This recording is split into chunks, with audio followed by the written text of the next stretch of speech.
miteinander, da ist der Tim. Wir haben heute in dieser 24. Folge etwas Spezielles für euch. Und zwar haben wir ein Thema, das Ivo und ich schon sehr, sehr lange machen wollen. Und zwar das Thema Einsamkeit. Wir glauben, dass es sehr, sehr wichtig ist. Und der Ivo und ich haben das Thema so ein bisschen vor uns hergeschoben, weil uns ist es wichtig, dass wir euch in diesen Folgen auch praxisnähe und anwendbare Tipps geben, die ihr in eurem Alltag umsetzen könnt. Und wir haben nicht ganz gewusst, wie wir das mit dem Thema Einsamkeit angehen. Und darum freut es mich, dass wir das jetzt doch geschafft haben. Wir haben jemanden Spezielles als Gast mit reinholen, nämlich die Ines. Sie wird sich im Verlauf des Podcasts dann auch noch vorstellen. Es ist ein bisschen eine andere Podcast-Folge, ein bisschen ein anderes Format. Das ist mehr ein Gespräch, wo wir so einfach zu dritten führen. Darum lasst ihr darauf ein, hört mal rein und wenn ihr findet, hey mal, ich möchte mal wieder ein bisschen mehr in Kontakt kommen mit anderen Menschen ein bisschen ins Gespräch kommen und ihr wisst nicht ganz wie, dann geht doch mal auf Ivy Community. Ihr seht den Link unten in der Description. Viel Spaß beim Hören.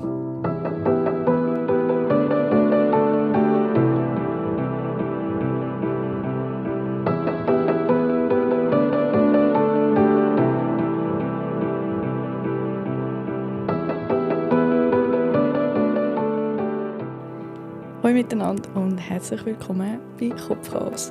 Die Folge heute starten wir heute mal ein bisschen anders, und zwar mit mir, weil ich eingeladen bin bei Kopfchaos. Danke vielmals, Tim und Ivo. Sehr gerne.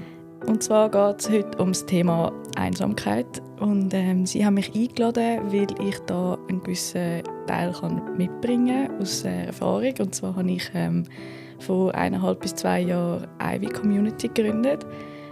Vielen sagt das vielleicht noch nicht. Das ist eigentlich ein Social Club, den ich in Zürich gegründet habe. Und es geht eigentlich darum, dass es viele Newcomers und Expats hat in Zürich, die keinen Anschluss finden, die es schwierig haben und sich allein fühlen.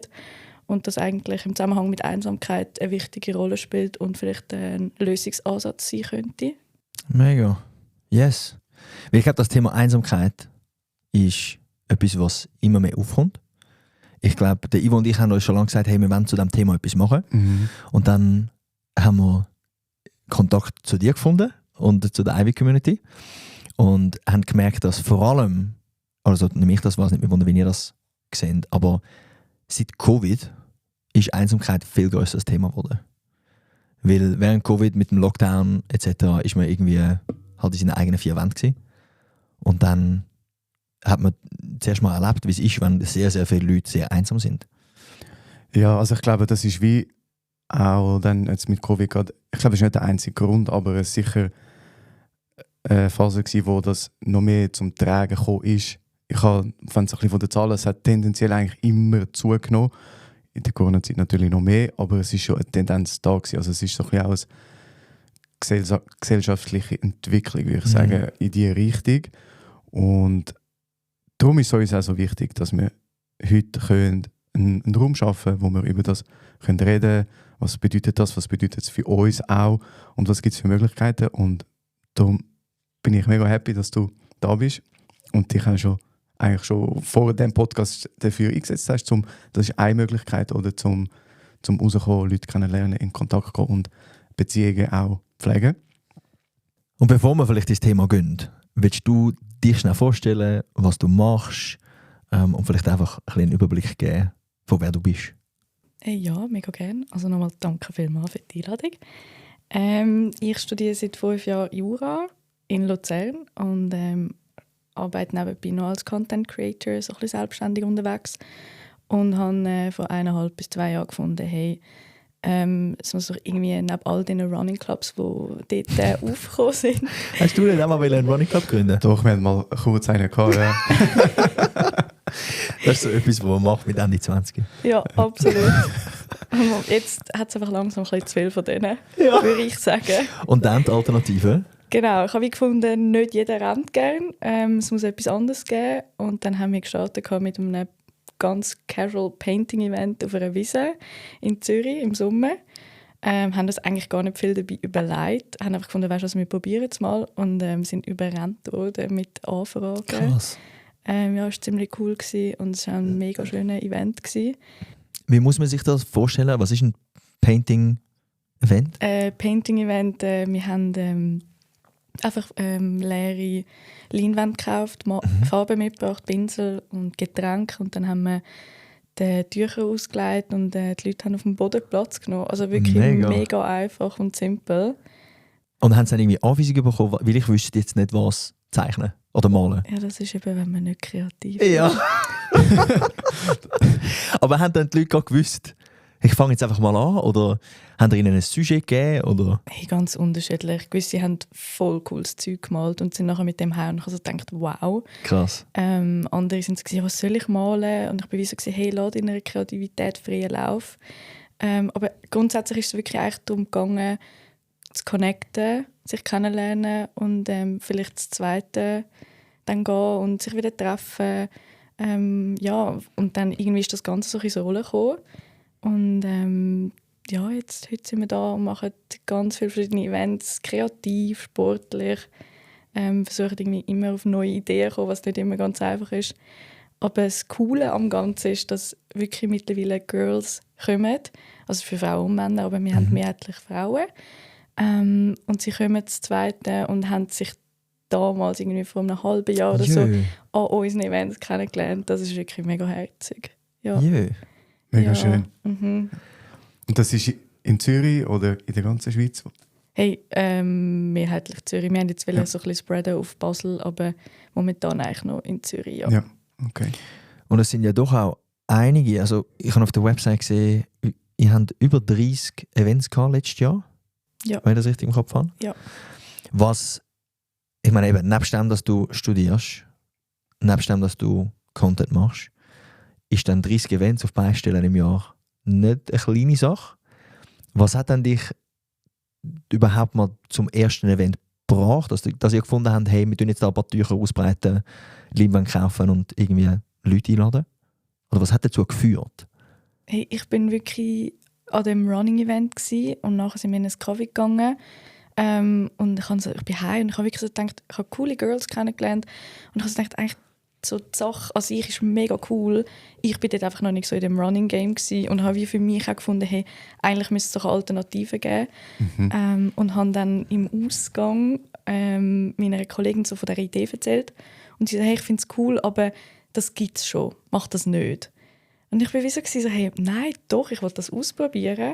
Und lustigerweise 20 Minuten später an dieser Party haben wir einen Deutschen kennengelernt in unserem Alter. Und dann erzählt er mir so, ja, ich bin seit 2 Wochen in Zürich und es ist so schwierig, Anschluss zu finden. Ich freue mich gerade richtig, euch hier kennengelernt zu haben. Und dann habe ich sie so angeschaut, so, sei Ist es Zeichen? Und ich so, okay, ich mache das. Und dann haben wir es einfach probiert. Das, was du jetzt erzählt hast mit dem Deutschen, finde ich mega spannend, weil eigentlich könnte man ja sagen, dass mit der Globalisierung und mit Social Media wir viel besser connected sind untereinander. Dass wir viel mehr Kontakt pflegen können, dass wir mehr Leute um uns herum haben, wo wir in Kontakt sein können. Aber ich glaube, gerade die Globalisierung und dass es eben dazu führt, dass Leute in andere Länder gehen studieren, führt dazu, dass du eben genau die Nähe nicht mehr hast. Und du hast zwar Kontakt zu den Leuten, die vielleicht daheim sind, durch Social Media, WhatsApp, was auch immer. Und du kannst jederzeit anrufen, aber es geht halt einen sehr spezifischen Aspekt von sozialer Interaktion verloren, nämlich die physisch. Und dass du jemanden vor dir hast sitzen. Ja, absolut. Und ich glaube halt auch, es ist einfach sehr oberflächlich. Logisch, du lernst Leute kennen, wenn du in einer neuen Stadt bist. Aber es ist meistens halt einfach so ein Smalltalk, den du führst. Und es vertieft sich dann später nicht. Und ich glaube, was wir so für einen Space versuchen, den Leuten bieten an unseren Events, ist wirklich so ein bisschen, dass du dann auch vertieft mal 2-3 Stunden einfach mit jemandem kannst reden und richtig kennenlernen kannst. Und da sich dann auch eine Freundschaft daraus entwickeln kann. Weil, so Smalltalks oft sind schön und gut, aber sie führen halt nie an. Wenn man so über das Wetter redet. Genau. Ja, ist ja doch auch Top 3 Thematik, oder? Ja. Beim Netzwerken. Ja. Als drittes kommt das Wetter. Ja, aber das zeigt ja, wenn wir jetzt ein bisschen auf das Thema Einsamkeit eingehen, es ist nicht, wie viele denken, ja, das ist etwas, das vor allem alte Leute betrifft. Natürlich ältere Leute auch sind davon betroffen, gerade auch, wenn vielleicht ihr soziales Umfeld irgendwann stirbt. Das verringert sich ja, aber es zeigt sich ja, dass sehr viele junge Leute, also es ist eigentlich altersübergreifend, Einsamkeit verspüren.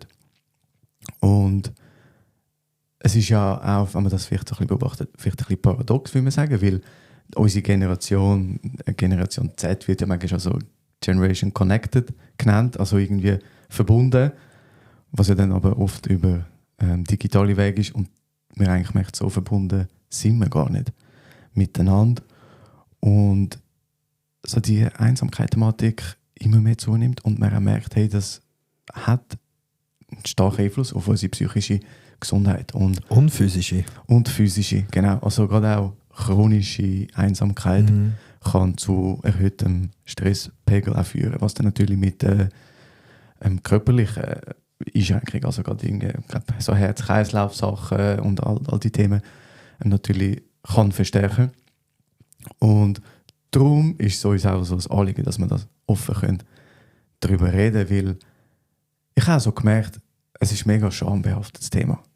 So, wenn du einsam bist, es braucht mega viel Mut, um das aussprechen und sagen, hey, ich fühle mich einsam.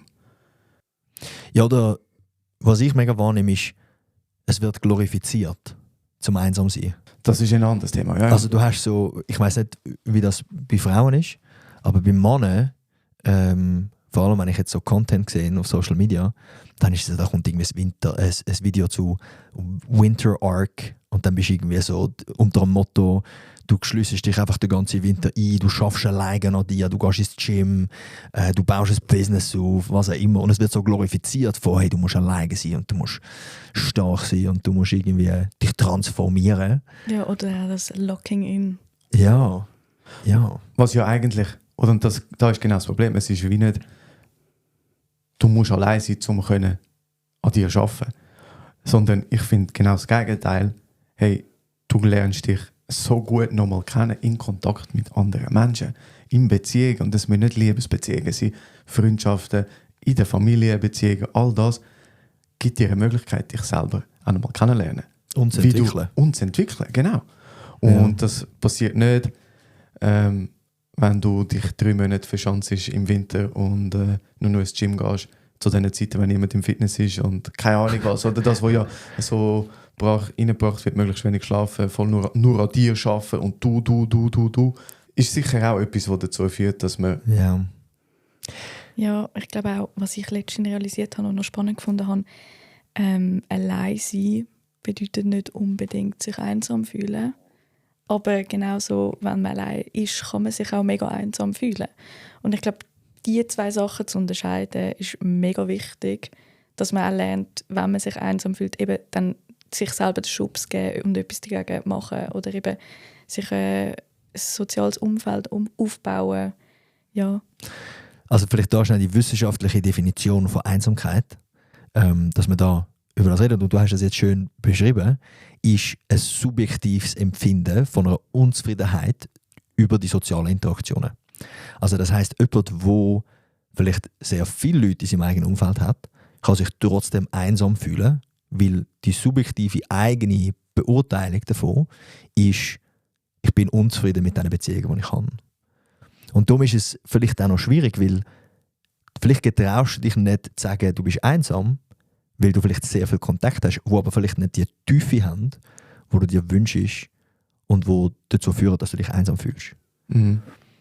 Und darum, du hast jetzt das noch gut gesagt, also es ist quasi, nicht, nur weil du alleine bist, heisst das nicht, dass du dich einsam fühlst. Und ich habe es noch lustig gefunden, ich habe einem Kollegen erzählt, dass wir die Folge aufnehmen. Und er hat gesagt, Les. Und dann habe ich weiter erzählt und dann hat er gesagt, ich schaue das in einem negativen Kontext an. Und dann bin ich so, hey, wie meinst du? Ich sagte, ja, ich bin mega gerne allein. Und dann habe ich so, okay. Und für ihn ist das wie positiv behaftet, alleine zu sein. Oder er hat Einsamkeit mit alleine sein konnotiert. Mhm. Und er hat gefunden, hey, ich bin mega froh, wenn ich mal einen Abend für mich habe.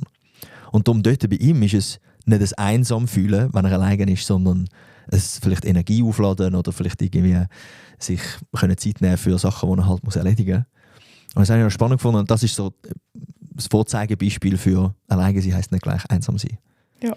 Voll, also das ist mega eine wichtige Differenzierung, oder? Also gerade so wie, dass es wichtig ist, mit anderen Leuten im Kontakt zu sein, ist es auch wichtig, dass man Zeit für sich hat. Oder aber dann nenne ich es eben Zeit für sich haben, um, keine Ahnung, einfach entweder etwas lesen, gemütlich haben, aber dann es ist wie eine Freiwilligkeit dahinter, dass man sagt, hey, jetzt nehme ich mir einen Tag für mich.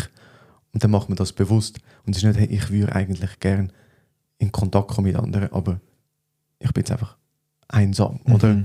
Und das ist eigentlich das Zitat, das ich immer bringen wollte. Weil das Zitat, finde ich, bringt es auf den Punkt. Wenn dich morgens niemand weckt, wenn abends niemand auf dich wartet, wenn du tun kannst, was du willst, nennst du es dann Freiheit oder Einsamkeit? So lustig, ich kenne das Zitat. Und ich finde, es zeigt eben Das genau ist das. Oder? Und das ist das Subjektive. Es kann ein Moment sein, wo man sagt, hey, wenn ich machen kann, was ich will, dann ist das für mich Freiheit. Aber es kann auch sein, dass, wenn es nur das ist und eben wirklich niemand auf dich wartet, niemand etwas von dir will, dann kann das vielleicht plötzlich subjektiv auch als Einsamkeit wahrgenommen werden. Und ich glaube eben auch, dort spielt FOMO, also Fear of Missing Out, eine riesige Rolle. Also ich rede aus eigener Erfahrung, wenn du allein bist und du kannst nicht allein sein, hast du die ganze Zeit das Gefühl, du verpasst etwas. Und ich glaube, dann fühlst du dich eben auch einsam, weil du wieder dabei sein willst, um halt nicht allein zu sein. Sobald du eben mal lernst, einfach glücklich und zufrieden sein mit dir allein, lässt auch das Gefühl von Einsamsein nach, weil du einfach niemanden um dich herum brauchst und happy mit dir selber bist. Zeit mit dir verbringen. Hey, wenn wir schon bei eigenen Erfahrungen sind, wann sind das letzte Mal einsam gewesen? Hey, ich habe das reflektiert jetzt in Vorbereitung auf die Folge. Und also jetzt in dieser Aussage sind so viele Sachen drin, wo man noch eigentlich darauf eingehen könnte, weil ich finde, es zeigt eben schön, wie Einsamkeit funktioniert. Und bei mir ist es jetzt tatsächlich schon ein bisschen länger her. Da bin ich 14 gewesen, wo ich wirklich so mega starke Einsamkeitsgefühle hatte. Und das war, als ich noch Fußball gespielt habe und ich habe die Mannschaft gewechselt. Und in dieser Mannschaft, wo ich war, habe ich mega gute Kontakte gehabt. Und die Kontakte sind halt immer durchs Training und durch Match und so entstanden. Also du bist nach dem Training hast noch abgemacht oder was auch immer oder am Wochenende. Und dann habe ich die Mannschaft gewechselt als Einzige. Bin ich quasi eine Mannschaft aufgegangen, mit den Älteren spielen. Und dann bin ich wie so der Neue gewesen. Und wir haben es gut gehabt, aber ich habe wie keine Beziehung zu denen am Anfang. Es ist wirklich so ein halbes Jahr gegangen, wo ich dann nach dem Training bin ich heimgegangen und die anderen sind älter gewesen, sind noch jemand anderes, sind noch weitergegangen. Und ich habe so gemerkt, ich wäre eigentlich jetzt gerne dabei gewesen, aber ich bin wie nicht in ihrem Kreis gewesen, oder? Und für mich war halt das dann wie so ein Cut gewesen und weg von meinen Kollegen, die ich hatte. Weil die haben andere Trainingszeiten gehabt, die haben sich immer wieder gesehen und ich bin dann wie aussen vor gewesen, und bei der neuen Mannschaft auch noch aussen vor. Und dort, also das ist das, was mir eigentlich am meisten geblieben ist, so zum Thema Einsamkeit in meinem Leben, und ich so gemerkt habe, es hat weh gemacht. Also dort hatte ich wie so ein Schmerzgefühl gehabt, wo ich allein war. Weil ich eigentlich gerne noch etwas gemacht hätte, aber ich bin dann nach dem Training einfach heim und habe den Abend für mich verbracht. Und es hat sich dann zum Glück irgendwie so ein bisschen gependelt. Ich bin mit ihnen in Kontakt gekommen, dann war es wie okay gewesen, und dann bin ich so natürlich dort rausgekommen. Aber dort habe ich gemerkt, schon heavy. Und warum das jetzt auch schon, ich meine, das war mit 14 gewesen. Und für mich, warum ich das glaube ich auch schon lange nicht mehr so kann, ist, weil, was ich gelesen habe, ist, so viel beschäftigt sein, ist wie so ein Schutzmechanismus vor Einsamkeit. Und ich nehme jetzt an, bei dir ist es ähnlich, Ines, weil du machst auch mega viel. Der Tim Kellis, du bist auch ständig unterwegs und ich habe nie ein ruhiges Wochenende oder irgendetwas steht immer an. Und das ist für mich wie so, vielleicht wenn ich das nicht hätte, würde ich eher mal wieder ein Einsamkeitsgefühl haben. Aber weil ich so engagiert bin und so viele Sachen mache, ist das für mich wie auch ein Schutzfaktor, um überhaupt gar nicht in die Phase zu kommen, wo ich fühle mich jetzt einsam. Was hast weil so, ich meine, das sieht man auch in der Literatur, dass vor allem so Lebenswechsel oder so Veränderung, wie du jetzt erlebt hast bei dem Mannschaftswechsel, aber auch, das kann sein ein neuer Studienort, das kann sein ein neuer Arbeitsplatz, das kann sein eine Training. All diese lebensverändernden Sachen führen dazu, dass man eben sich eher einsam fühlt. Weißt du noch, was du gemacht hast mit 14? Oder hat sich das einfach irgendwie ergeben? Hey, es hat sich, wie so im Fußball ist halt, du musst dich wie beweisen auf dem Platz, dass du gut ankommst. Also wenn du gut spielst, ist auch ihnen, dass du so wieder cool bist. Den Anschluss hast. Oder? Ja. Also ich meine, wenn du schlecht Schuss ist, dann wirst du ihnen zusammengeschissen. Und darum ist wie so mein Weg, hey, ich will dieser Mannschaft etwas bringen. Aber das ist halt einfach der Fußball-Kontext. Hast du dann auch einen Winter Arc gehabt? Nein, aber es ist halt schon so gewesen, hey, ich muss mir jetzt beweisen in dieser Mannschaft, dass ich Anschluss kann finden kann. Ja. Ja. Über Leistung dann dort. Ja, ja, spannend. Ich glaube, bei mir war es tatsächlich Anfangsjahr, wo meine damalige Beziehung in Brüche gegangen ist. Und ich dort so das erste Mal auch so das Gefühl von Einsamkeit kennengelernt habe. Weil du halt doch in einer Beziehung, ich meine, zu 90% oder zu 95% verbringst du eigentlich Zeit mit dieser Person. Vor allem, wenn du zusammen wohnst, besteht dein Alltag so ein bisschen aus dem. Und wenn das halt so ein bisschen wegbricht, als grosser Teil von deinem Leben, kann das schon auch ein Gefühl von Alleinsein und Einsamkeit auslösen. Und ja, wie du sagst, es war heavy gewesen. Vor allem sich dann auch mit dem Gefühl auseinandersetzen. Und ich glaube, bei mir war es grösstenteils dann auch gewesen, einfach sich ablenken. In erster Linie. Und irgendwann kommt es dann aber trotzdem auf dich zurück. Und du musst halt lernen, irgendwie... Ich musste halt lernen, ein soziales Umfeld wieder aufbauen. Ich glaube, ich habe ein bisschen den Fehler gemacht, dass ich dann wie auch so ein bisschen als erste Priorität meine Beziehung gesehen habe und als zweite Priorität meine Freunde. Und aus dem lernt man auch ein riesiges Learning, das ich mitnehmen konnte. Aber ja, dort habe ich mich schon auch lang einsam gefühlt. Und ich glaube, dort habe ich das erste Mal spannenderweise den Social Club, also Ivy, können für mich selber anwenden oder gebrauchen. Also es klingt jetzt, wie wenn es eine Hilfegruppe wäre. Ist es nicht. Aber es hat mir so gut getan und ich habe schon davor im 2024 so tolle Leute, also ich meine, meine beste Freundin habe ich durch Ivy kennengelernt und meine Wegemitbewohnerin habe ich durch Ivy kennengelernt, was mega schön ist und ich so wertschätze. Aber zu dem Zeitpunkt, Anfang 2025, war es schon schwierig gewesen. Und dort irgendwie sich auffangen an den Events und den Leuten sein, neue Gespräche führen, war mega toll gewesen und hat mir auch wirklich geholfen gegen das Gefühl von Einsamkeit.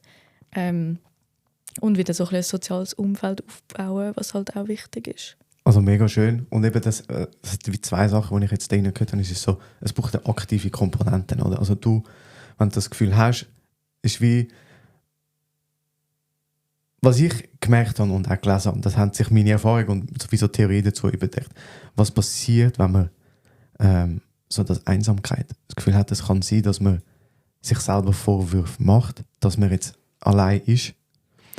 Also ich bin der Grund, warum. Und ich habe mega viele Interviews geschaut im Vorfeld, wo Leute über das kennen und gesagt, ja, ich bin halt ein komischer Vogel, ich bin halt so und so. Also der Grund nimmt man auf sich und das kann manchmal auch hindern, zum aktiv werden und etwas dagegen machen. Also das höre ich so ein bisschen raus, hey, es ist okay, dass man sich einsam fühlt und jeder Mensch fühlt sich irgendwann mal in seinem Leben einsam. Es gehört wieder dazu, es gehört zum menschlichen Leben dazu. Und man kann etwas dafür machen. Ohne Druck, ohne jetzt wollen, aber sondern hey, auch mutig sein, mal rausgehen und etwas machen. Und das andere, und ich so rausgehört habe, ist das Thema Beziehung, wo ich mir so Gedanken gemacht habe, auch, hey, wieso haben wir weniger Kontakt? So jetzt, wieso... Also weniger als früher. Oder so, wenn du schaust, oder die Statistik anschaust, so mehr einsam, aber wie kommt es? Und oftmals ist es so, dass wenn du jetzt eine Beziehung hast, beide arbeiten Vollzeit. Dann hast du vielleicht noch Kind, je nachdem, in welchem Alter, kommt noch dazu. Das heisst, dort braucht schon mal viel Zeit. Wenn beide Vollzeit arbeiten, sind schon mal 5 Tage relativ weg. Wenn es streng ist, machst du am Abend auch nichts. Und dann hast du das Wochenende und dann ist so, jetzt nehmen wir noch Zeit für uns. Also es geht mega schnell, dass eigentlich der Platz für noch zusätzliche Kontakte, wie Freundschaften und Familie, das ist ja, Familie triffst du auch noch, eigentlich, es geht mega schnell, bis die Kapazität für noch mehr zusätzliche Kontakte weg ist. Und so ein bisschen das Bewusstsein dafür auch, hey, wie kann ich mein Leben so gestalten, dass ich meine Freundschaften kann pflegen kann, meine Beziehungen kann pflegen, meine Familienbeziehungen kann pflegen, ist mega wichtig auch drin, weil, und das so hart tönt, wenn eine Beziehung kaputt geht, es ist weg. Absolut. Von einem Tag auf den anderen. Und ich glaube, das war halt früher halt auch anders gewesen. Also mit früher meine ich vor ein paar hundert Jahren. Oder ist nur, ich meine, schon nur, wenn du in anderen Kulturen schaust. In Italien hast du zum Teil 3 Generationen in einem Haus. ja. Und du bist dort so viel näher beieinander. Und so in der Schweiz, wo es fast schon verpönt ist, wenn du mit Mitte 20 noch bei den Eltern daheim wohnst, passiert es einfach so schnell, dass du irgendwie du bist in deiner, ich meine, meine erste Wohnung in Zürich war in Oerlikon, so eine 2,5 Zimmerwohnung mit einer Kollegin. Und ich habe mich dort schon auch ein bisschen alleine gefühlt, weil irgendwie es ist so, ich meine, sie hat ihren Tagesrhythmus gehabt und ich meinen und wir haben wenig Zeit zu zweit verbracht. Aber es war wie so gewesen, du bist jetzt irgendwie in dieser grossen Stadt, in einer Wohnung, wo du deine Nachbarn nicht mal kennst. Mhm. Und das war früher halt anders gewesen. Du hast wie deine Nachbarn gekannt, du hast mit denen vielleicht auch irgendwie regelmäßig zu Nacht gegessen, du hast viel die engeren Beziehungen gehabt, weil die Leute, die du zusammen geschafft hast, die du zu deiner Familie gehören, die sind die einfach alle näher gewesen. Physisch. Also Ja. geografisch, besser gesagt. Darf ich da meine Hypothese schnell droppen? Ich glaube, es kann auch, dass Einsamkeit jetzt zunimmt in unserer Gesellschaft, denke ich, ist auch ein bisschen ein Wohlstandsphänomen. Weil, genau das, was du gesagt hast. Ich meine, wenn man jetzt jemanden braucht, der auf die Kinder schaut, man bringt sie in die Kita an fremde Leute. Wenn ältere Leute nicht mehr alleine daheim wohnen können, wir bringen sie ins Altersheim zu fremden Leuten, die auf sie schauen. Und das ist das Beispiel in Italien. In Italien haben wir das Geld nicht zum Altersheim finanzieren, zum Kitas finanzieren. Das kostet extrem viel Geld. Das heisst, man ist irgendwie davon abhängig, dass man gute soziale Beziehungen hat, wo man aufeinander kann schauen und sich unterstützen kann. Erster Punkt. Und zweiter Punkt ist jetzt das Thema Nachbarn. Ich habe mal so eine Biografie gelesen von Johan Cruyff, so ein holländischer Fußballspieler. Und er ist in der Nachkriegszeit in Holland aufgewachsen. Also nach dem Zweiten Weltkrieg. Und die Armut war extrem hoch gewesen. Und die einzige Überlebenschance war, man muss irgendwie eine Community haben. Das sind Nachbarn gewesen, ein Dorf, das aufeinander schaut. Das heisst, wenn ich jetzt genug essen kann, habe ich geschaut, hey, wer braucht noch und kann ich helfen. Wenn ich zu wenig kann, ist mir geholfen worden. Das haben wir nicht mehr. Ja. Das haben wir nicht mehr. Wenn ich Hunger habe, gehe ich in Migros. Ja. Fertig. Oder uns geht es allen so gut, dass wir so viele Sachen durch Geld können ersetzen können, aber wir können auch Beziehungen ersetzen. Weil wir es wieder auslagern und zahlen einfach dafür. Ja. Was ich mir jetzt gerade noch überlegt habe, oder an mich auch denke, nur weil du ein soziales Umfeld hast, kann es auch heissen, dass du trotzdem dich emotional einsam fühlst, obwohl du mega viele Freunde hast und eigentlich andauernd könntest unterwegs sein und Zeug unternehmen, aber gleich sagt dir irgendetwas unterbewusst, dass du dich einsam fühlst, emotional. Und so in dieser Rolle als Content Creator fällt mir das auch mega oft auf, oder ich bekomme auch so Videos vorgeschlagen, wo ich mir denke, cool, dass du offen dafür da stehst und aktiv das Thema ansprichst, dass du eigentlich als Content Creator, ich glaube, viele Leute denken, ja, Content Creator, Influencer, die haben ein riesiges soziales Umfeld und sind voll integriert in die Gesellschaft. So. Aber gleich eigentlich, dein Job, den du machst, du bist immer allein, du bist auf dich gestellt, du bist selbstständig. Und ich glaube, das kann auch ein grosses Gefühl von Einsamkeit auslösen. Und ja, ich finde es spannend, wie, wenn du als Laie das anschaust, eigentlich denkst du, ja, dem geht es super, der will sich niemals oder die will sich niemals einsam fühlen. Aber ich glaube, es ist die meisten Content Creator und ein Influencer fühlen sich ab und zu oder öfters einsam. Ja. Kommt das echt aus dieser Zeit, wo man möglichst viele Facebook-Freunde hat wollen haben? Weil man gesagt hat, das sind meine Freunde. Und jemand schaut einen Influencer an und denkt, ja, die Person hat ja 50'000 Freunde. Ja. Aber es ist halt nicht die Tiefe da, wo man sich wünscht. Was ich gelesen habe und was ich bei mir selber auch gesehen, was mega hilft gegen Einsamkeit, ist über Einsamkeit reden.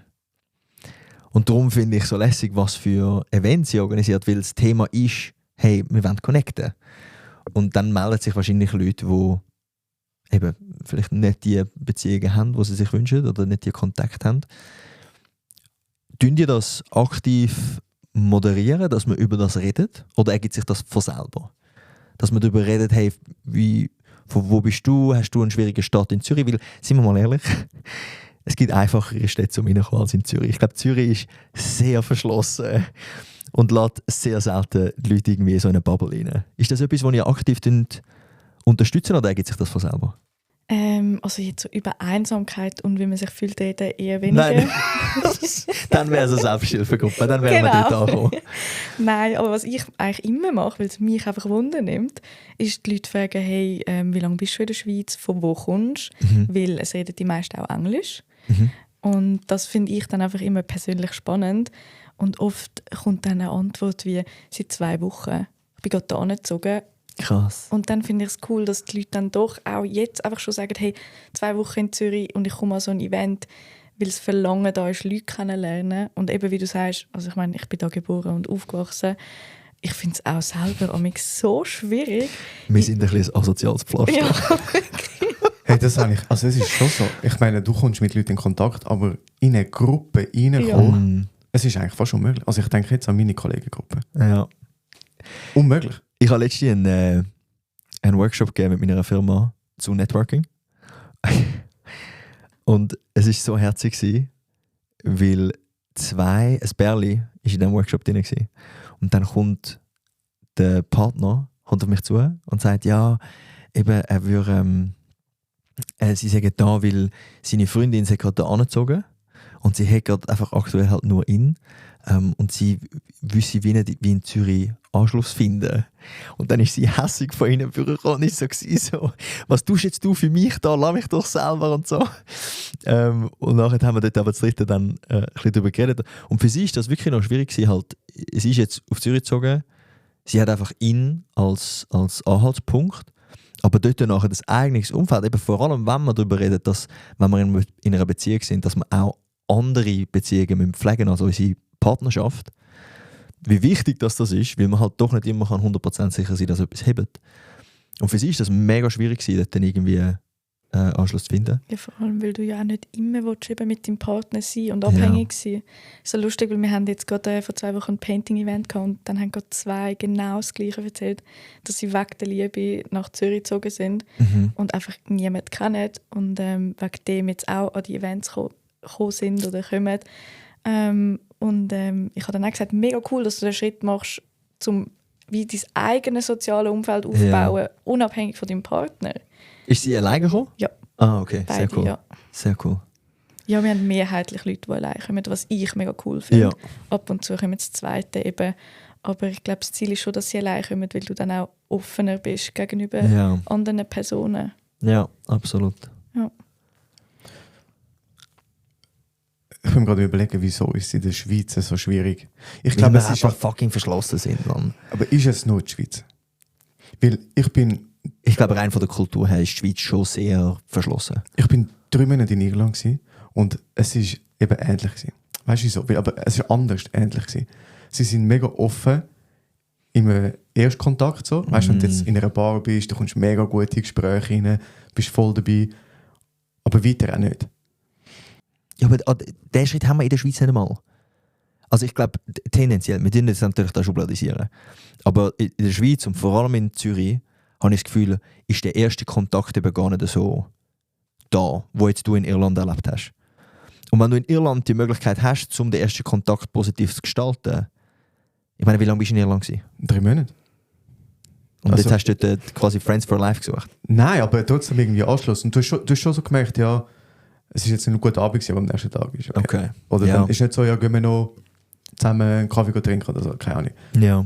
Es war dann wie fertig gewesen. Und ich habe das Gefühl, es ist etwas Westliches, was wir so haben, so ein bisschen. Ich habe einfach das Gefühl, jeder, wie du vorher gesagt hast, ist in einer Bubble. So die Leute, die er im Kinski in der Primarschule kennengelernt hat und gibt sich wie zufrieden mit dieser Bubble, weil du halt zusammen aufgewachsen bist und du bist mega eng. Und es ist wie okay. Und du hast ja gar kein Interesse, andere Leute in die Bubble aufzunehmen. So kommt mir das amigs vor. Ja. Und dann eben ist es für neue Leute so schwierig und auch eben für mich zum Beispiel in die Bubbles hineinkommen. Die Leute haben gar kein Interesse, dass jemand noch zusätzlich reinkommt. Mhm. So. Das ist ein bisschen gated Community. Ja, ein bisschen. Man hat für jede Bubble einen Türsteher, wo irgendwie sagt, nein, da kommst du jetzt nicht rein. Ich glaube, wir haben vorher darüber geredet, was es braucht, um in so eine Community reinzukommen. Und für mich, es gibt ein Video von Austin Butler, heisst er, glaube ich. Der Schauspieler, der ich glaube auch Elvis gespielt hat. Und es gibt so ein Interview mit ihm in der U-Bahn, wo er sagt, dass Cringe und Embarrassment, also so das unangenehme Gefühl von, wenn man sich schämen, ist ein underexplored emotion. Also eine Emotion, die man zu wenig fühlt. Also sich schämen und sich zu embarrassen ist eine Emotion, die du zu wenig erkunden. Und was er damit meint, ist, dass wenn du in einem sozialen Setting bist, dann sind wir immer so beschützerisch mit unserem eigenen Bild und wir wollen uns ja nicht schwach zeigen oder verletzlich. Und er sagt eigentlich, hey, manchmal musst du einfach auch vielleicht irgendwie dich ein bisschen peinlich geben, dass andere Leute dir vertrauen. Weil schlussendlich ist einfach das, wo man so sieht, das ist eine Person, die irgendwie auch sich irgendwie einfach nur probiert zu präsentieren. Wenn wir uns immer so allglatt geben, und ich glaube, das ist auch eine Schweizer Art, wenn wir uns so allglatt und perfekt immer darstellen, dann ist es so schwierig für eine andere Person zu mir vertrauen, weil ich zeige nicht die Seite von mir. Und in diesem Interview, er sagt das so, und es hat mich so abgeholt, weil ich merke, dass ich das sehr oft mache, dass ich einfach sage, auch wenn es jetzt ein bisschen peinlich ist, es ist so gleich. Und meistens aus diesen peinlichen Situationen ergänzt sich nachher mega lässige Gespräche. Und einfach auch so ein bisschen offen sein und ein bisschen, ja, halt auch seine verletzlichen Seiten zeigen, kann mega, mega helfen, um nachher in die Gespräche hineinzukommen, die eben tiefer sind als nur das Wetter. Und ich glaube, wenn das beide Parteien machen, dann hast du nachher so viel schneller eine tiefere Connection, wie wenn beide so lange auf dieser oberflächlichen Ebene bleiben. Mhm. Also ich glaube, es ist notwendig, dass es beide... Es wird ein bisschen komisch, wenn die eine Person mega, mega offen ist, weil dann ist es so ein bisschen oversteppen oder oversharen. Und man muss jetzt auch kein Drama-Dumping machen. Man muss jetzt auch nicht mit seinem ganzen Lebenstrauma kommen und sagen, das ist mir Schlimmes passiert, das ist mir Schlimmes passiert. Aber so Step for Step, halt, ich teile etwas und wenn du etwas teilst, dann kann ich das nächste teilen. Und wenn das so ein bisschen ausgeglichen ist, dann ergibt sich dort dann auch einfach mehr Vertrauen. Mhm. Genau, und das sind wir eigentlich schon so ein bisschen bei einem essentiellen Punkt für gute Beziehungen, oder? Also, wenn man jetzt merkt, hey, ich will eigentlich gerne meine Beziehungen entweder ausbauen oder sagen, hey, ich will die Tiefe, da kann man schon mega viel machen, indem man echtes Interesse zeigt, wenn man das noch ein bisschen weiter zeigt, Fragen stellt, aktiv zulässt, oder? Und versucht natürlich zu sein. Und da gehört dazu, als echte Person in einen Kontakt kommen, in einen Austausch kommen und nicht eben das Oberflächliche. Und das ist schlussendlich, würde ich sagen, der Key zum Beziehung auch gestalten. Wenn du im Kontakt bist, hey, gib dich so wie du bist, oder? Stell die Fragen, zeig echtes Interesse und nicht einfach, ja, ich bin jetzt da gewesen, so ein bisschen, wie man das manchmal macht, am Networking-Anlass, wenn es einfach um Business geht, wo man so ein bisschen gestellt ist, was ja manchmal auch dazu gehört, aber wir reden ja nicht über das, sondern um Beziehungen pflegen. Aber jetzt kommt die Schwierigkeit, weil wenn du dich offen gibst und wenn du dich selber bist, ist es so viel schlimmer, wenn du abgelehnt wirst. Wenn du kannst eine Fassade aufbauen und dich, blöd gesagt, kannst allglatt geben und du dann abgelehnt wirst, bist du so, ja, das bin ja eh nicht ich. Ich bin ja nicht ich selber gewesen.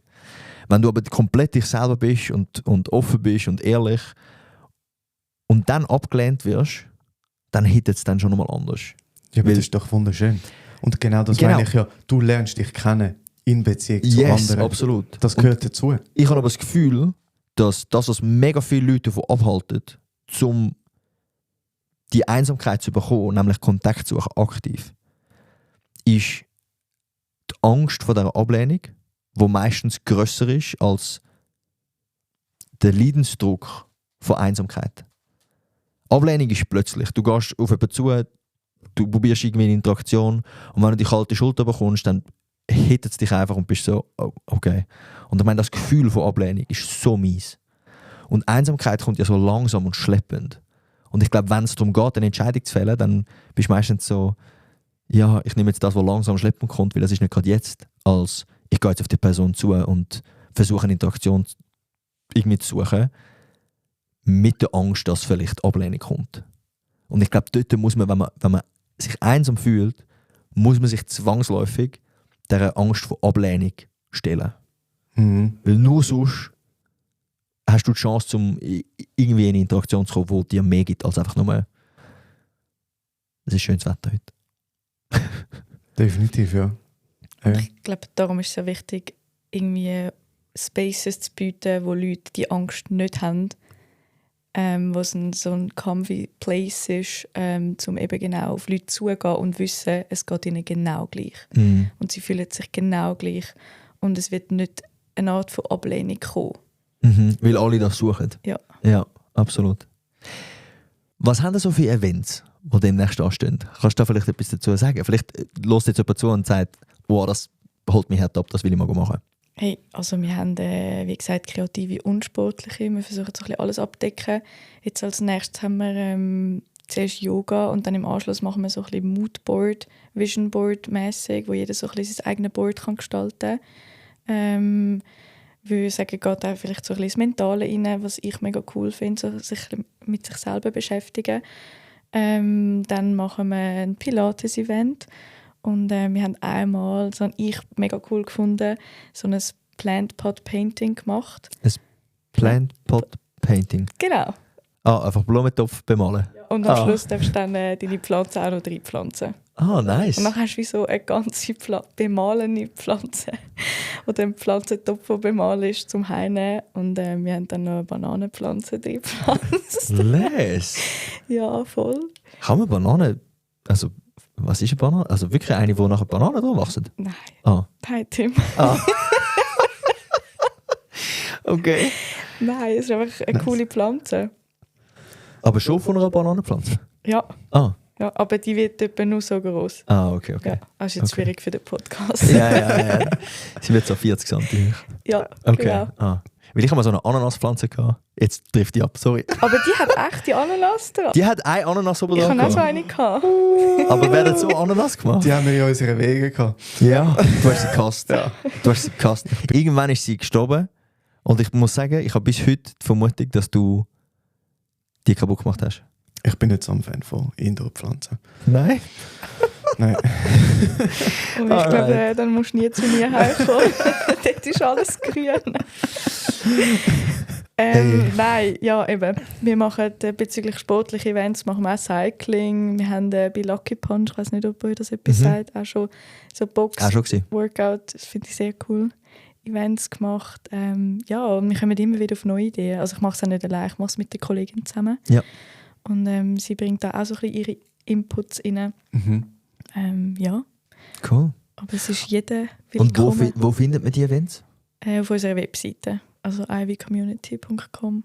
Yes, also wenn ihr findet, hey, ich möchte irgendwie Kontakt finden mit Leuten, die das auch suchen, und vielleicht die Ablehnung vielleicht ein bisschen zu minimieren oder die Chance von Ablehnung zu minimieren, weil es sind ja alle dort mit dem gleichen Ziel. Und das ist Leute kennenlernen. Dann findet ihr dort Möglichkeiten. Und ich glaube ganz allgemein, wir, der Ivo und ich, wir schätzen es auch, wenn wir von euch Interaktionen bekommen.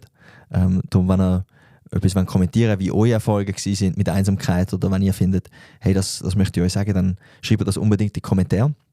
Oder schreibt uns auf Instagram und TikTok unter Kopf Chaos. Yes. Gibt es von eurer Seite noch etwas, wo ihr sagt, hey, das haben wir vergessen, das wäre super wichtig? also vielleicht habe ich das verpasst, aber haben wir dich gefragt, ob du dich mal einsam gefühlt hast? Oh. Nein. Ich habe auch darüber nachgedacht, ich tue mich sehr schlecht mit alleine sein. Da jetzt mal abgrenzen von Einsamkeit. Einfach weil mein eigener Kopf manchmal geht ein bisschen viel ab. Und darum setze ich mir als Ziel, dass ich immer wieder mal alleine bin. Dass ich mich dann irgendwie auch stelle. Ich bin letztes Jahr an von Weihnachten bis Neujahr alleine auf Teneriffa. Ich war dort 2 Wochen alleine gewesen. Ein paar Jahre davor bin ich auf Réunion für 2,5 Monate. Bin dort dann alleine gewesen. Wobei ich dann schon auch muss sagen, eigentlich überall, wo ich angehe, finde ich dann Leute. Aber es ist halt nie so ein intensiver Austausch, wie wenn ich daheim bin. Und die Einsamkeit, die daraus dann entsteht, ist mehr einfach ein Byproduct. Also so ein bisschen ein Nebenprodukt, das dann halt passiert, weil ich mich aktiv dafür einsetze, dass ich alleine bin. Dass ich irgendwie mal ein bisschen meine Gedanken kann sortieren kann. Und was ich bei mir merke, ist, es kommen dann schon auch Erinnerungen auf von früher. Ich habe, glaube so während der Primarschulzeit und der Sektzeit, dort habe ich mich sehr einsam gefühlt. Weil ich wie nicht Anschluss gefunden habe. Ich bin ein Jahr jünger als alle, weil ich ein Jahr früher in der Schule bin. Und irgendwie bin ich auch noch ein Spätzünder gewesen. Und bin einfach gefühlt 4 Jahre hinten drin gewesen, was den Kopf angeht vor allem. Und irgendwie alle haben schon irgendwie eine Freundin gehabt oder sie sind irgendwie in Ausgang und ich bin einfach so gewesen, ich höre mein Hörbüchlein. Und ja, und wenn ich dann alleine bin, will ich mich dafür entscheiden, dass ich sage, ich gehe jetzt irgendwo in die Ferien alleine, dann kommen so Erinnerungen auf von dort, von dem einsam fühlen, wo ich wirklich so war als Jugendlicher oder Kind, hey, ich gehöre nirgends dazu. Wo sehr, sehr schmerzhaft war. Und ich muss sagen, das, was mir am meisten geholfen hat, ist, ich würde sagen, mein Sportverein. Und ich glaube, Vereine sind eine super Möglichkeit. Auch für Leute, die an einen neuen Standort kommen. Ob das für Expats ist oder einfach auch schon nur von einem anderen Kanton. Ich glaube, wenn du kannst Teil von einem Verein werden, wo du einfach zwangsläufig 2 Monate in der Woche auf dem Fußballplatz bist, in einem Musikraum, was auch immer, dann bekommst du wie die Chance auch, um mit Leuten in Kontakt zu haben. Und das hat mir sehr geholfen. Und ich schätze das sehr an meinem Fußballverein, dass ich dort darf einfach jede Woche meine Jungs sehen und darf zu etwas dazugehören. Ja. Danke fürs Fragen. Schön, sehr schön. Hey, da hast du noch schnell in den Sinn gekommen. Das finde ich noch krass. In England gibt es ein Einsamkeitsministerium. What? Aufgrund von was gemerkt haben bei Umfragen und Befragungen, dass die Einsamkeit zunimmt. Es gibt einen Minister of Loneliness. Keine Ahnung, wie der dann wirklich heisst. Es gibt wie so das Departement oder Abteilung, keine Ahnung, was das ist. Und die haben wie, ich habe mal geschaut, was machen die, weißt? Also aktiv dagegen. Und etwas war, dass sie bei den Ärzten, bei der Diagnose oder Anamnese, wenn Leute kommen und über, weiß nicht, depressive Symptome reden oder körperliche Beschwerden, dass sie anstatt gerade Medikamente verschreiben, vielleicht auch so schauen, hey, ist die Person vielleicht einsam? Und sie sind angehalten, dass sie aktiv Informationen einholen, was ist in diesem Umkreis, was gibt es für Vereine, was gibt es für soziale Communities, das kann ja auch eine Kirche sein oder was auch immer, irgendwelche Communities, um auch können sagen, hey, du machst gerne das und das, probier doch mal das, oder? Also, dass man anstatt das Medikament verschreibt, merkt, hey, es liegt nicht daran, dass die Person körperliche Beschwerden hat, sondern dass sie vielleicht einsam ist. Oder die körperlichen Beschwerden von der Einsamkeit kommen. Genau. Ja. Und sagt, hey, das und das gibt es in unserer Umgebung. Das habe ich mega spannend gefunden, dass gerade eben ein bisschen da sind, hey, sich schlau machen, was gibt es für Vereine, was habe ich für Hobbys. Und oftmals ist das ja schon mal eine Hürde weniger, wenn man das Gleiche macht. Ja. Wenn wir beide gerne malen, das verbindet schon mal, wenn wir beide die gleiche Musik hören oder egal, einfach Gemeinsamkeiten verbindet. Und wenn du gerne shootest und in den Fußballverein gehst, die Chance ist höher, dass du Leute findest, die ähnliche. Ja. Das ist nämlich schon spannend. die medizinischen Befunde von was passiert physisch, wenn du einsam bist. Ich habe mal von einer ganz, ganz schrecklichen Studie gelesen. Vielleicht haben wir sie sogar schon mal benannt mit den Gorillas, wo sie Kinder, oder Baby-Gorillas, Babyäffli isoliert haben und sie einfach gestorben. Sie haben alles gehabt zum Überleben. Sie haben Essen gehabt, sie haben Wasser gehabt. Ich glaube, sie haben sogar Sachen gehabt zum Spielen, aber halt alleine. Und die Äffli sind einfach gestorben. Und der Grund dafür ist, glaube ich, oder der Grund, wieso das Stresshormon wie Cortisol und so ausgeschüttet werden, wenn du einsam bist, ist als Kind oder als Baby bedeutet Einsamkeit der Tod. Also in unserer Evolution, wenn du niemanden gehabt hast als Baby, der auf dich schaut, dann verhungerst du, erfrierst oder wirst halt gefressen von einem Säbelzahntiger. Und das Alleinsein löst bei uns Stresshormon aus aufgrund von dieser Überlebensstrategie, die wir halt damals hatten. Weil Stress führt dann dazu, dass das Baby anfängt zu brüllen, was dazu führt, dass es Aufmerksamkeit bekommt und halt geschützt wird. Und die gleichen Prozesse greifen heute immer noch, dass wenn wir einsam sind, die gleichen hormonellen Abläufe passieren, es löst bei mir Stress aus, wegen dieser Urangst und darum dann durch Cortisol und andere Stresshormone wir nachher auch physische Leiden dann bekommen. Habe ich schon noch interessant gefunden, wie fest dass die physische und psychische Komponenten zusammenhängen. Aber darf ich nicht, es geht ums Überleben. Mhm. Und das ist ja genau das, was ich vorhin gesagt habe, mit der Wohlstandsgesellschaft. Wir tun unser Überleben sichern, indem wir Geld haben. Und halt einfach unser Überleben kaufen. Ja. Oder? Und das würde eigentlich gar nicht gehen, hätten wir die Institutionen nicht, die uns die Arbeit würden abnehmen. Yes. Oder? Also wir tun das wie über einen Umweg sicherstellen, dass wir überleben. Aber wie oder wir eine jetzt, Abkürzung. wie wir jetzt auch sehen, oder eine Abkürzung, weil wir auch sehen, hey, eben Einsamkeit nimmt zu. Das ist nicht unbedingt immer die beste Lösung. Und Thema Blue Zones geht auch wieder dort rein. Yes. So, jetzt bin ich voll abgeschlossen, die Blue Zones nicht aufnehmen. Aber einfach gerade so, ja. Ich habe es jetzt gerade auch spannend gefunden, wie viele Menschen, wie ich vorhin gesagt habe, was Einsamkeit alles auslösen kann an Symptomen, wie viele Menschen befassen sich dann mit diesen Symptomen anstatt mit der Ursache Einsamkeit? Yes. Das sind wahrscheinlich die wenigsten. Ja.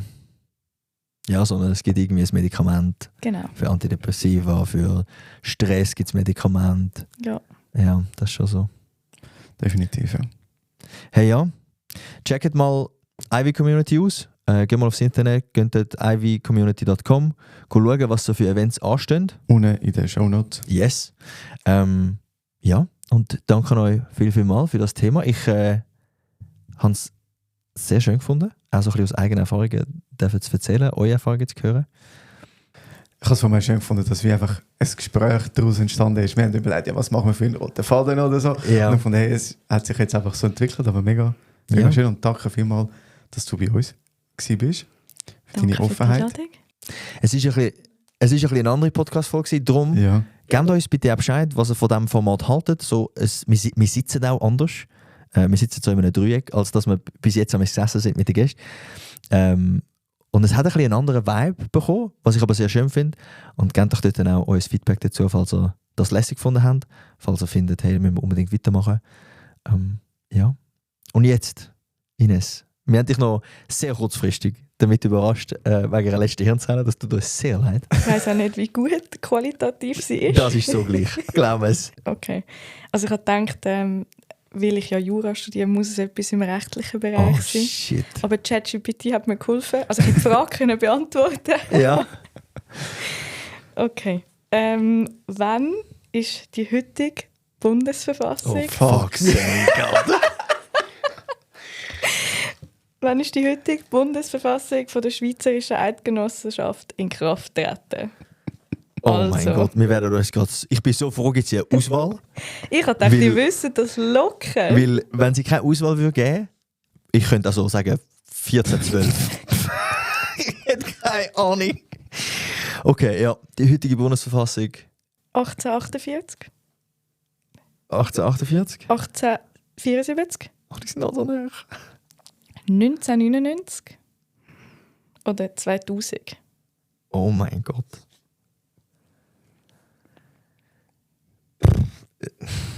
Okay. Auf Und dann drei. hast du auch 1848, 1874, 1999 und 2000. Genau. Das ist ein hoher Gump zwischen B und C. Was ist Ja. das zweite? Ah, okay, aber wir den Buchstaben sagen. Okay, auf 3. Warte. Ah, ich bin gleichzeitig? Ja. Ja. Ah, okay. Ja. Nice. Nein, warte. Ja, aber was sollst du Warte. anschauen, oder was?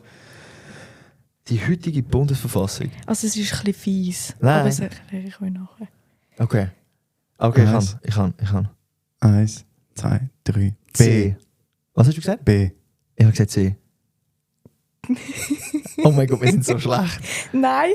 Warte, wer hat C gesagt? Ich. Okay, nicht schlecht. Also Es ist- Ivo, Es ganz ist D. schlecht. Hey, ich habe im Fall überhaupt... Was ist es? Es ist tatsächlich D. Zwei. Aber weißt du was, ich habe gewusst, ich weiß es nicht. Und ich habe nur auf deine nonverbale Kommunikation Ich hab's geschaut. gemerkt. Ich habe geschaut und nachher du so B 1874 und dann hast du so genickt. Ich so, okay, es ist B. Und meine Ich habe gar Überlegung nicht ist, zugelassen. und meine das Überlegung war alles ist, geplant. gewesen. das muss doch irgendwie aktualisiert worden sein. Und dann bin ich 1999 und 2000 Schuhe nach. Also revidiert. Oder revidiert, ja. Also, Und was ist denn jetzt? dort revidiert worden? Es ist 2000. Wir sind so schlecht, by the way. Aber- Wir haben 4 Gäste gehabt, 4-mal eine Schienenzähler und keiner von uns hat bei diesen 4 eins richtig gehabt. Mann, wir sind so schlecht. Aber ja, Du sorry. bist nicht schlecht, weil sie ist 1999 vom Volk angenommen worden. Ah, das habe ich Und natürlich dann- gewusst. Genau. Das hat dich verwirrt. Hä? Ja. Ja. Okay. Und was ist denn dort revidiert worden? Weißt du das gerade? Oder was sind für... Ich meine, wir haben ja vorher schon auch eine gehabt. Ja, aber die war völlig veraltet. Ah. gewesen. Aber wann ist denn Und- die in Kraft treten, die allererste? Oh, das ist lang her. Die wird wahrscheinlich auch immer wieder mal aktualisiert. Ist dort nicht auch so, dass Frauen dürfen abstimmen? Weil das ist ja in der Schweiz ultra spannend gewesen. Das war doch vorher schon. Gewesen. Ja. Was? Dass Frauen abstimmen. Ja, nein, das ist nicht 1999. Aber ist das so eine Veränderung, die dort aufgenommen werden Ja, Ah, okay. da steht auch alle Grundrechte und so drin. Und Ah, okay. mit dort drin ist dann Siehst du, das. darum bin ich so gewesen, so, es muss irgendwann später gewesen sein. Weil sonst dürfte die Frau heute noch nicht abstimmen. Wäre nur doof. Ja. Ich habe nicht zugelassen. Ich habe Einfach nur noch einmal. Alright. Und für das habe ihr ich stellt auch noch eine? Nein. Nein. Ah, es kommt nur eine. Willst du eine? Nein, ist gut. Ich will nicht verlieren. Nein. Aber das könnte man vielleicht mal überlegen, dass wir den Gästen auch eine stellen. Aber bei uns ist es ein bisschen das Game. Also wir haben ja wir tun die Punkte zusammenzählen. Und wir haben mal gesagt, dass Der Verlierer ladet den anderen ein. yes, Zum auf die Nacht. Nacht. Und Also am Ende vom Jahr dann. Wisst ihr schon wo? Nein, Noch hast du einen nicht. Tipp? Ein Bar? Da könnt jetzt eure Werbung vom Restaurant. Nein, das lassen wir außen vor. Nein, das müssen wir noch schauen. Ja. Wir haben auch mal gesagt, Ja, wir ja. tun jemanden aus der Community mitnehmen. Das haben wir auch mal gesagt. Das stimmt. Wenn sie mehr Punkte haben als wir, aber da wir nicht kontrollieren können, ob sie mehr Punkte haben oder nicht, wählen wir wahrscheinlich einfach so jemanden aus. Ja. Ja. Unsere Mamis. Sie hören sicher am meisten unsere Folge. Bis Ja. Ende Jahr. Mhm. Oh, Ivo, da musst du ein bisschen Gas Ja, geben. so viel Yes. Gas. Ja. Ja. Hey, ja. Hey, da sind wir schon am Ende. Wen grüßen wir noch? Also ich grüße meine beste Kollegin Theresa, weil sie brav jedes Mal eure neueste Folge direkt hört und ich mich schon darauf freue, Crazy. dass sie dann auch unsere hört. Mega. Und, ja, Danke Nice. vielmals für den Grüße gehen Support. raus. An der Yes. Stelle. Hey, dann grüßt Fall. doch mal eure beste Kollegin, euer bester Kollege. Und mit der Theresa dann nachher vielleicht auch noch schnell ein Video aufnehmen und schicken und sagen, danke dir, dass du so aktiv zuhörst. Das machen wir. Das Yes. ist eine Freude. Also, hey, danke dir viel für deine Zeit, Danke euch. für deine Ehrlichkeit. Und euch hören wir in 2 Wochen wieder. Yes. Danke vielmals, Ines. Danke vielmals euch für eure Aufmerksamkeit und wir wünschen euch ganz einen guten Wochenstart. Macht's gut. Ciao zusammen. Tschüss miteinander.